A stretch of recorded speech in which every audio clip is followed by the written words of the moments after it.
This to this and no warped boards. Good morning. Today I'd like to show you how I turned these Amazon packaging envelopes into these beautiful postcards.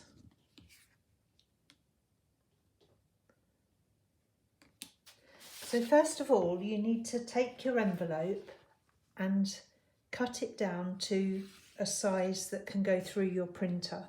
You need to make sure you remove this strip and cut the envelope down into boards that will fit through your printer. So here in the UK we mostly use A4. I think in America it's 8 by 11. So you cut down so that you have boards like these. If you can't print onto board, if you can't put board through your printer, then don't worry, because I can show you how to do them by printing the images onto paper. The images I've used are a free printable from the wonderful graphics fairy that she's kindly shared on the website. I'll leave details of that in the description box. But basically there's two different sets here. There's the bee postcards and then some that are Christmas themed. So the first thing you need to do is print off these images either onto your Amazon packaging or onto a piece of paper, and then cut them down to size. Now we're going to back them because, as you'll see, most of them will have images on the back that you won't want on the back. So some of them you may get lucky, like these here. I was just left with a little bit there, and this one had kind of a calendar on the back, which I thought was fine to leave, so I've left that. So some of them you'll be able to just leave. Some of them will have a little something on them that you'll perhaps want to cover, so I've covered that here with a paper scrap, or you could use a piece of washi tape as I have here. But on these that have got a large amount that needs covering, I'm going to cover the whole back of the card. It makes it more rigid as well, which is quite nice.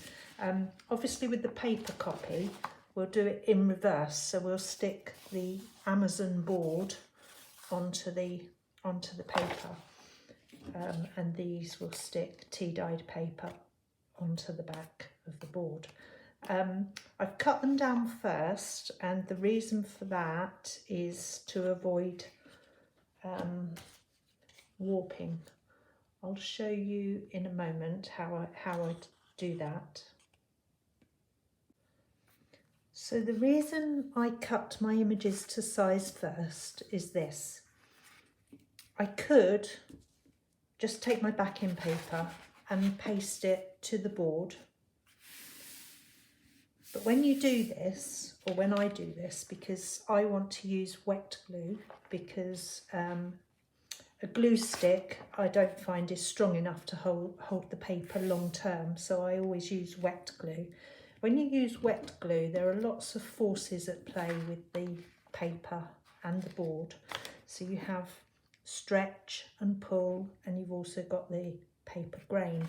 So basically, if I was to glue this piece of paper and paste it down to this board, when I glue the paper would absorb the moisture, and that would cause the paper to stretch. Then I'd paste it down to the board, and as the paper dries, it will retract to its original size. So it will go, this is called the paper pull. So basically the paper will pull back in as it dries, and that's what causes the board to warp. This used to happen to me all the time, and the best way I found to avoid it without having to do trials on every piece of paper I used because obviously different papers have different properties. So to avoid that, the easiest way I found was to cut everything to size first, in this case anyway, because what I'm going to do is use a technique called drumming. And drumming is basically where you just glue the edges of the piece. That way there's not enough moisture to affect the board and make it warp. So once your pieces are cut to size, you're going to want to glue just around the edge. So just a bead of glue all the way around the edge.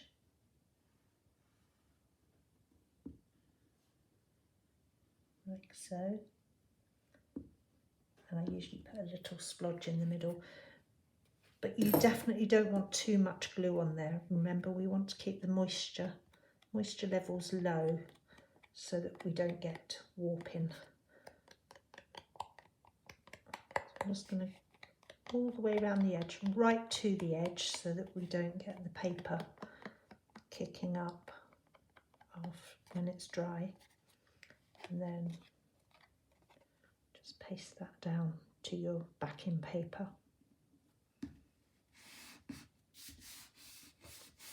Make sure that you press down all the way around the edge.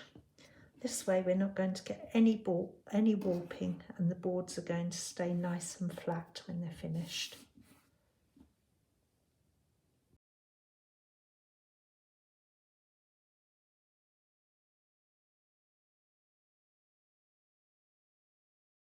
And we're going to do the same thing with the paper copies.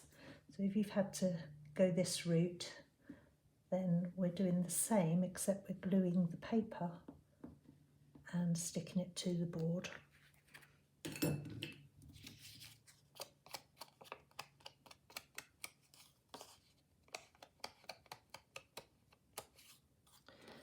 Now this might wrinkle up initially, but it will flatten out when it dries.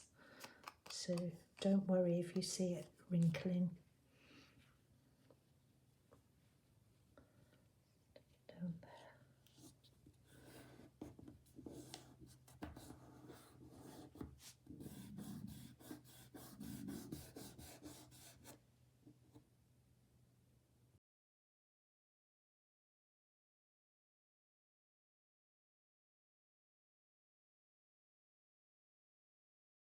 These have both dried nice and flat, as I expected, so no warping. And the next thing we need to do is to cut them down. So I'm just going to cut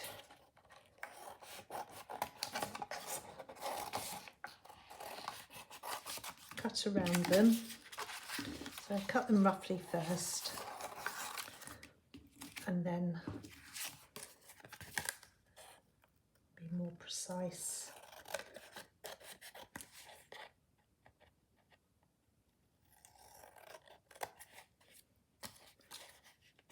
So just cut them all down until you've got a nice little pile of postcards. And they're all backed.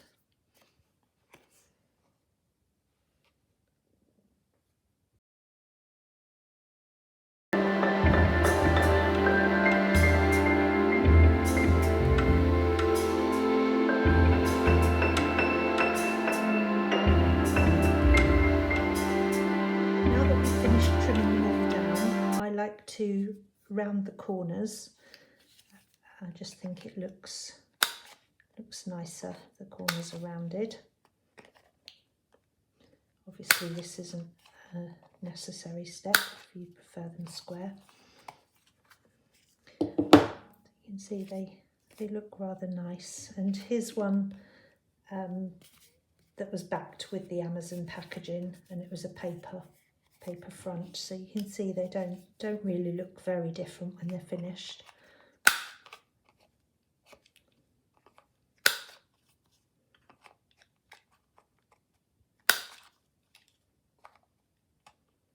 And then the next step, I like to ink the edges. Oh, sorry, we're wobbling the camera there.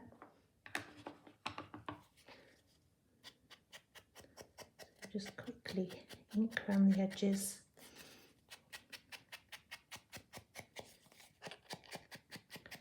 I just think that gives a nice finish to them. I do the backs as well.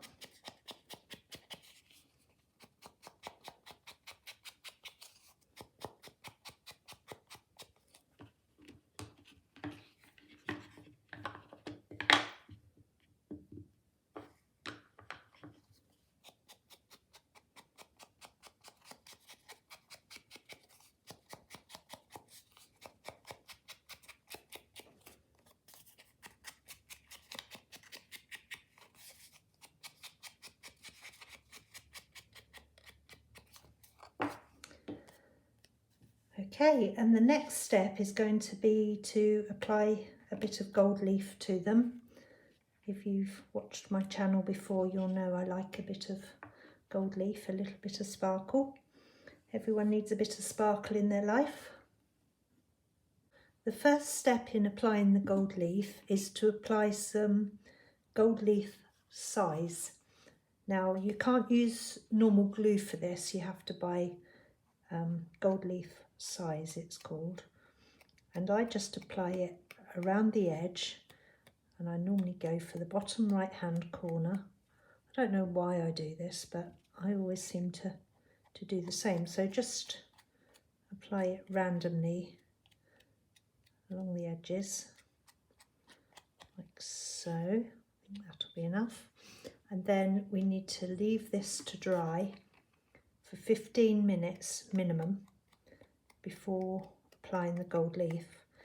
So what we're waiting for is for this size to go tacky. So when you touch it, it will feel slightly sticky, but it will be dry, and that's what we're waiting for, and then we'll be able to apply the gold leaf.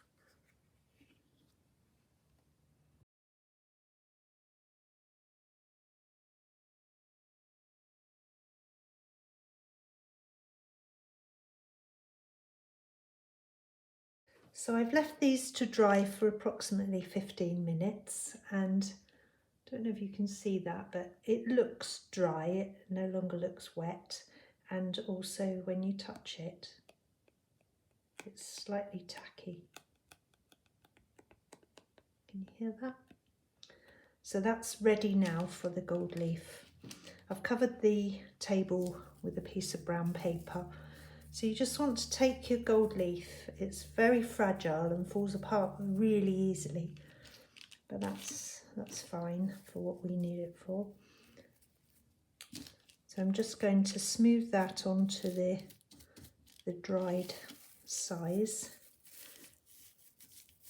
and it's going to stick to the tacky areas. And then I'll just brush off the loose bits. And that's it, that's how easy it is. This here is the paper copy that was stuck to the Amazon packaging. So as you can see, it's no different really.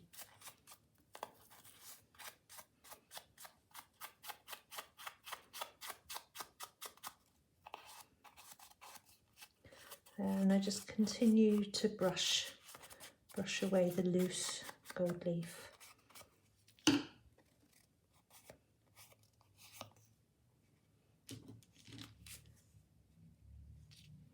There, that looks really pretty. So I'll keep just brushing that away, and I'll finish the others and then come back and show you the finished result.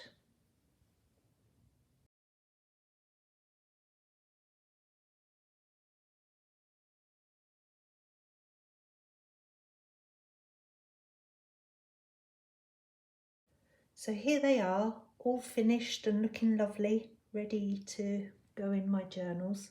So I'll just store these away until I'm ready to use them. I've added a few embellishments. So on here you can see there's a piece of lace added to the top and a little piece of Christmas ribbon on this one, and some of them I've added eyelets, and on this one I've added a chain. This is actually an old necklace, and I've just added an eyelet and then put the chain on there, so that looks rather lovely. Anyway, that's them all finished. I hope you've enjoyed watching the video, and you may see these in my journals soon. Thank you very much for watching. I'll see you again soon. Bye bye.